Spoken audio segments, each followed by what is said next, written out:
एक गांव में एक गरीब किसान रहता था। वह बहुत ही ईमानदार और मेहनती आदमी था। वह अपने छोटे से खेत में काम करता और बहुत ही खुश रहता था। पूरे गांव में किसान की ईमानदारी के बहुत ही चर्चे थे। उसका एक दोस्त था जो उस गांव के राजा के यहाँ सिपाही का काम करता था। वह किसान से उसके घर रोज मिलने जाता था। एक बार राजा ने अपने दरबार में एक ऐलान किया कि उसके बगीचे में काम करने वाला एक अच्छा कारीगर चाहिए जो उसके बगीचे के पेड़ पौधे और फूलों का ध्यान रख सके। राजा का यह ऐलान सुनकर किसान के दोस्त सिपाही ने सोचा कि उसके बगीचे में काम करने वाला एक अच्छा सा कारीगर चाहिए जो उसके बगीचे के पेड़ पौधों और फूलों का ध्यान रख सके। राजा का ये ऐलान सुनकर किसान के दोस्त सिपाही ने सोचा कि यह मौका है किसान से मित्रता निभाने की। मैं उसे यहाँ बगीचे में काम पर लगवा दूंगा और उसका वह मेरा साथ भी रहेगा और किसान का भला हो जाएगा। यह सोचकर उसने राजा से कहा कि महाराज, मैं आपके लिए एक ऐसे आदमी को लेकर आऊँगा जो यह काम अच्छे से कर लेगा। तभी राजा ने उस सिपाही को आदेश दिया कि जाओ उसे कल से ही बगीचे के काम पर करने के लिए कह दो।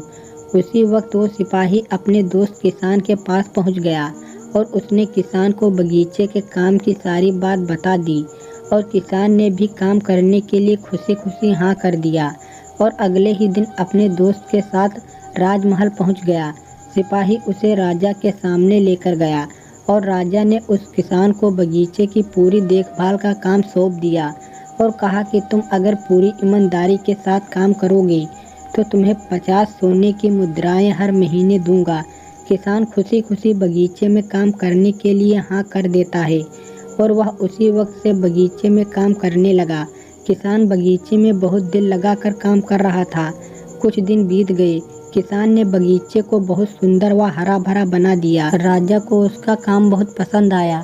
एक दिन किसान बगीचे में कुछ खुदाई कर रहा था तो उसने जमीन के नीचे कुछ महसूस किया। तो उसने और खुदाई की तो देखा वहाँ नीचे एक बड़ी सी संदूक थी। किसान ने वह संदूक बाहर निकाली और खोलकर देखी तो क्या देखा, वह सोने और चांदी से भरी हुई थी। यह देखकर किसान बहुत खुश हुआ और अपनी ईमानदारी दिखाते हुए वह राजा के पास पहुंचा और राजा को सारी बात बता दी। राजा किसान की ईमानदारी देखकर बहुत खुश हुआ और उसके साथ वहां गया जहां किसान ने खजाना निकाला था। राजा ने देखा तो कहा, यह खजाना तो हमारे पुरखों का है, हम कई वर्षों से इसे ही खोज रहे थे। यह खजाना देखकर राजा बहुत ही खुश हो जाता है और अगले ही दिन राजा ने उस किसान से पूछा कि बोलो तुम्हें क्या इनाम चाहिए। किसान बोला, मालिक मुझे कुछ नहीं चाहिए, मेरे पास जो भी है मैं उसी में खुश हूँ। राजा उसकी इतनी अच्छी बात सुनकर और ज़्यादा खुश हो गया और उसने किसान को अपना मंत्री बनाने का फैसला किया और कहा, ये मेरा हुक्म है। तो किसान ने राजा की बात मान ली और राजा का मंत्री बन गया। तो दोस्तों, सबसे बड़ी ईमानदारी ही है जिससे एक गरीब इंसान किसान से राजा का मंत्री बन गया। कहानी अच्छी लगी हो दोस्तों तो लाइक और सब्सक्राइब करिए। धन्यवाद दोस्तों।